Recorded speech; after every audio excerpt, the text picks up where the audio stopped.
Thank you very much, and thank you very much for inviting me to speak at this wonderful event.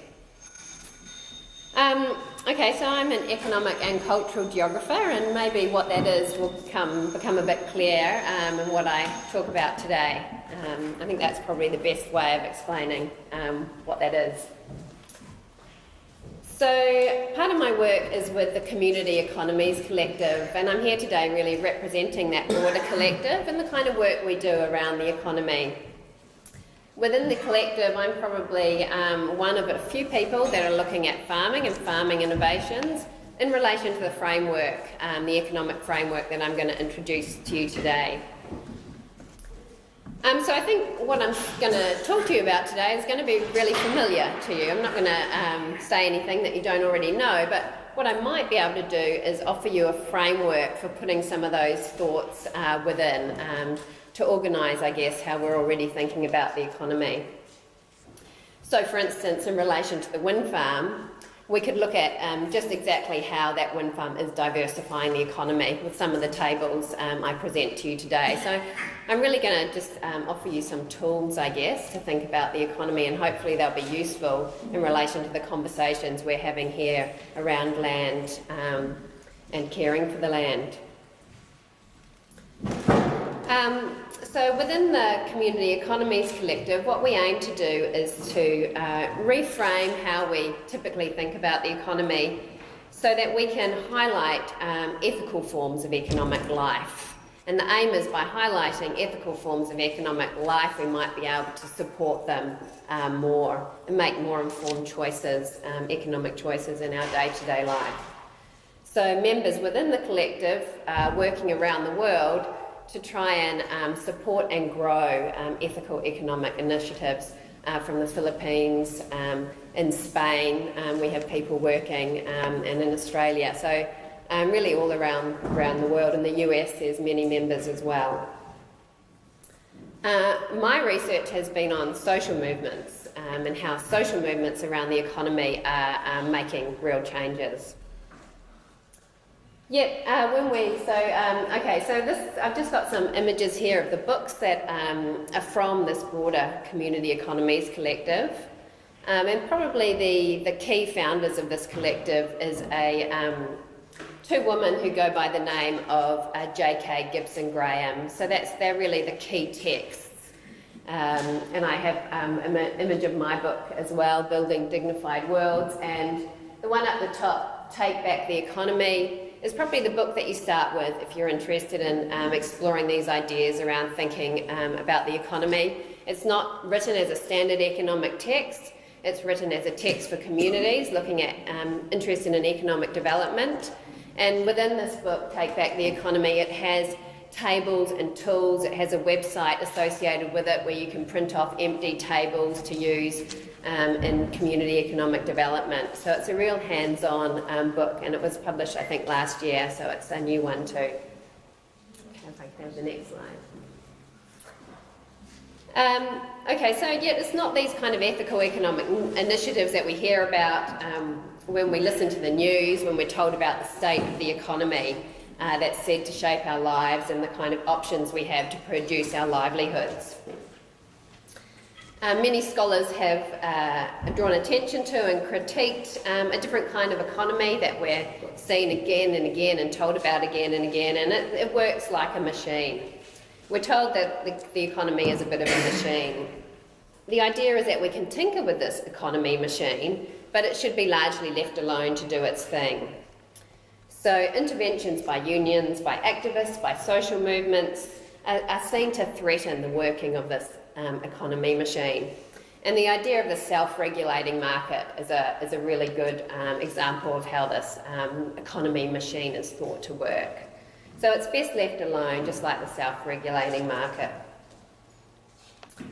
And there are certain assumptions that accompany this vision of the economy machine, particularly those associated with growth. So I'm going to give you one from some of my recent work exploring farming innovation.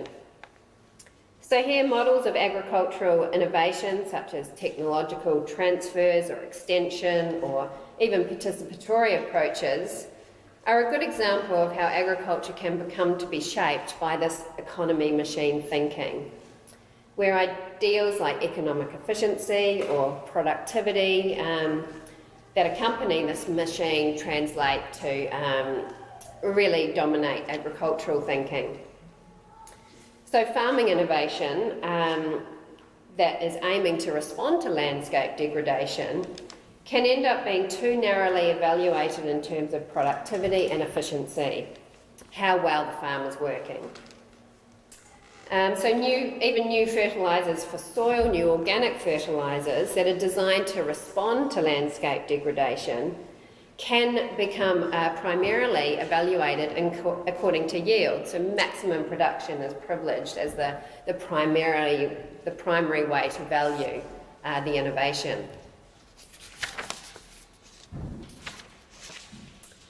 So should we accept this kind of machine thinking and maximum output thinking when we talk about the economy? Well, of course not, and I'm sure no one in this audience does. And for some time now, a range of scholars, activists, and many people are critiquing this vision of the economy. They're pointing out that continued growth is unsustainable.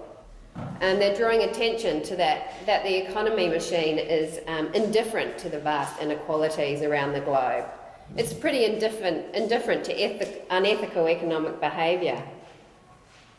It's indifferent in the case of farming to the problem of peak soil, or it's indifferent to agriculture being primarily focused on maximum productivity. The idea of the economy machine is also problematic because it constrains the kind of economic actions we can take. We are simply positioned as consumers or producers of commodities or workers in this economy machine. So this suggests that what we can mainly do is consume or work. And what's been particularly interesting to me is this kind of economy thinking or economy machine thinking can constrain the kind of ethical economic actions that we can take in our everyday lives and how we can care for all those others that are implicated in our everyday living, including other species. So I'll give you another example then from farming to show what's at stake here, or to try and show what's at stake here. So clearly yield is always going to be a concern in farming, but when the primary goal of farming is productivity, maximum production, this can override other ways of valuing what's going on in farming activities, including diverse relations with other species on the land and the land itself. So soil is a great example here. Certain kinds of soil science, especially those orientated towards agricultural innovation, approach soil, or have been shown to approach soil and the crisis in soil health in terms of soil being seen primarily as an input in agricultural production, one that can be replenished, certainly, but ultimately as an input in the service of humans and the profitability of the farm. So here the language of productivity and profitability translates into a logic of instrumentalism that comes to shape human relationships with other species, in this case soil. Okay, can we just, in the next slide? In the next slide, thanks. Okay. So what the group that I'm involved in start with when we're approaching a problem like this is we start by reframing the economy. And this is a diagram that we typically use when we're working with students or community groups or on economic development projects, just to start a conversation, I guess. And I use this a lot in teaching. So clearly we know that there's much more to the economy than what's typically represented in the economy machine. And feminists in particular have for a very long time fought to have women's labours included into our visions of the economy. So this struggle to reframe the economy is nothing new and has been going on for some time.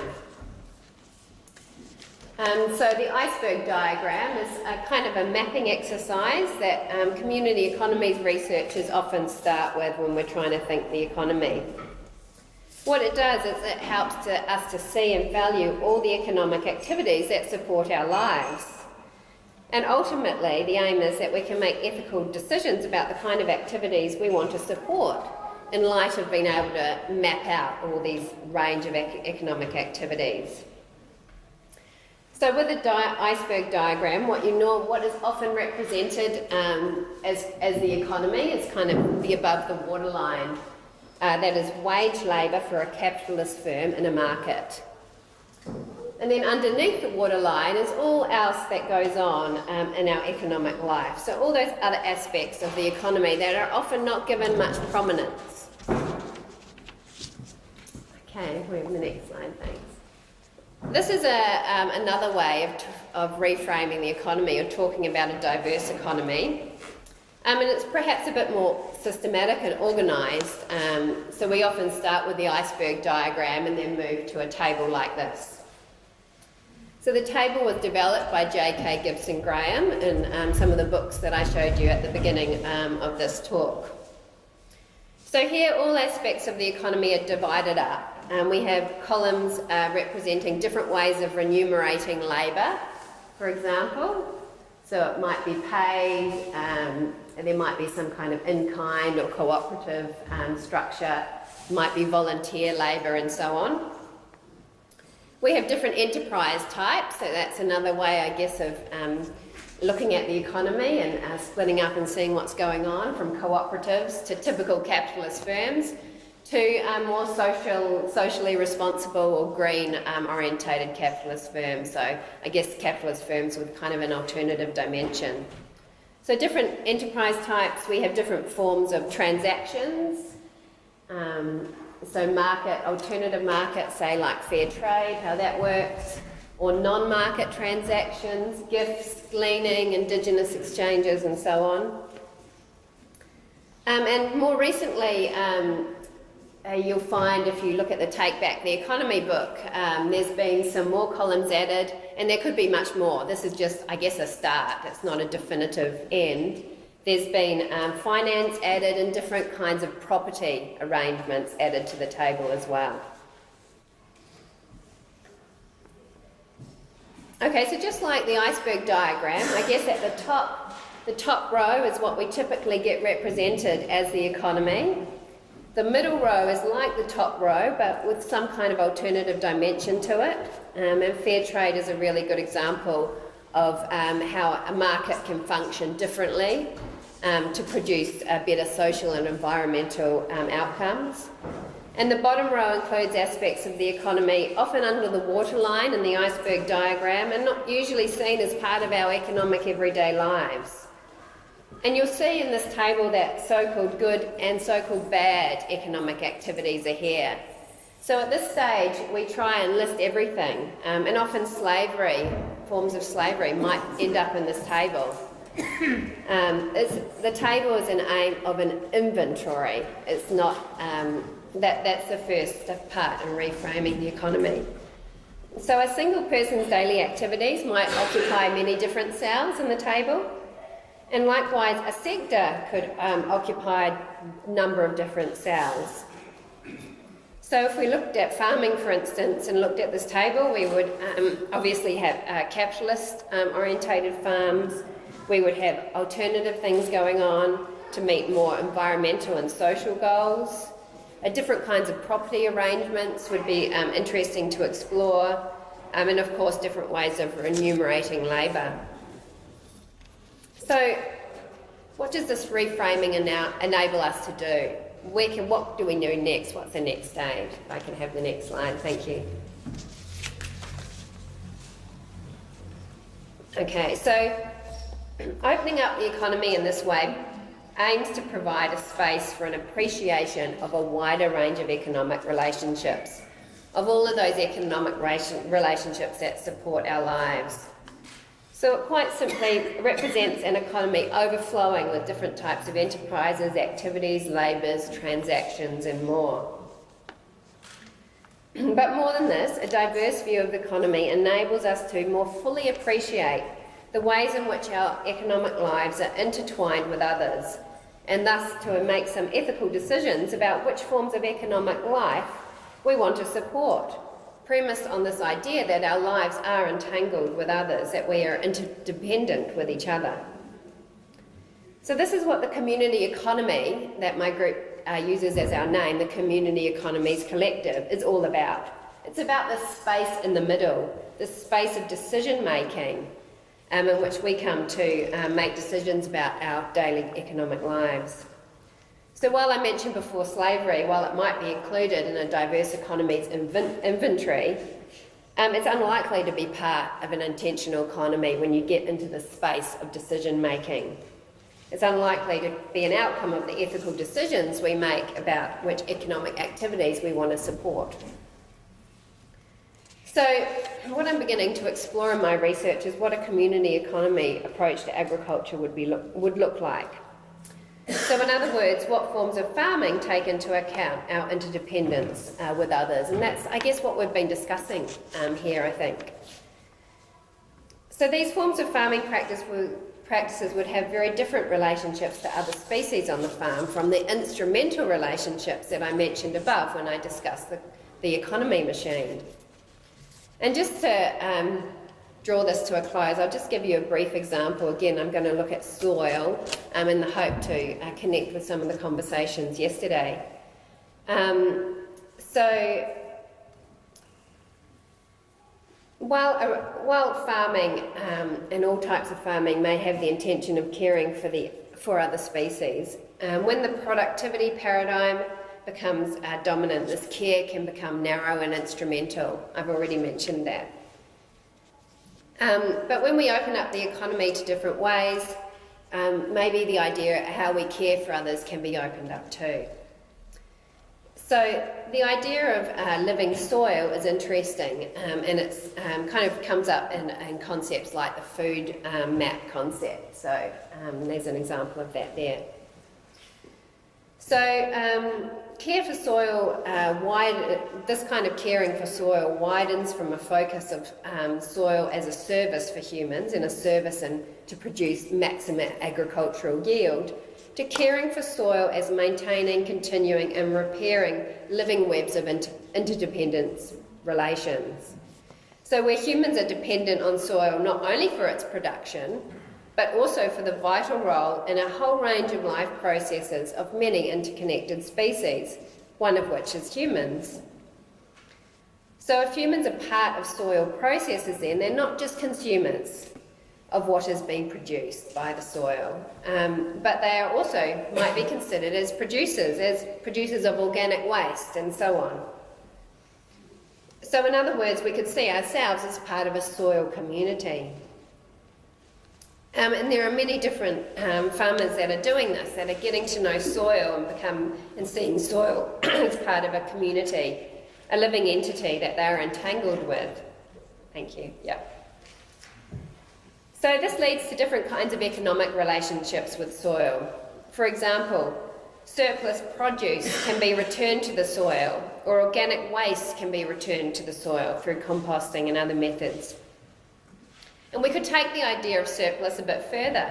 We could imagine that a proportion of the surplus produced as profit, for instance, might be returned to the working soil. So the soil seen as a member of that economy, that economic practice or production. So if productivity or yield in farming is just seen as as a part of a diverse picture in which there are many different ways of valuing agriculture, then these other values might take a more prominent place. The aim of community economies research is to highlight the important values centred on our interdependent relationships with others and with other species. So caring for soil is just one story that I could have told you that I have looked at around agriculture that demonstrates a community economy approach to agriculture. And I've been really enjoying listening to other stories in these 2 days, and hopefully I'll hear more as we go on. Thank you.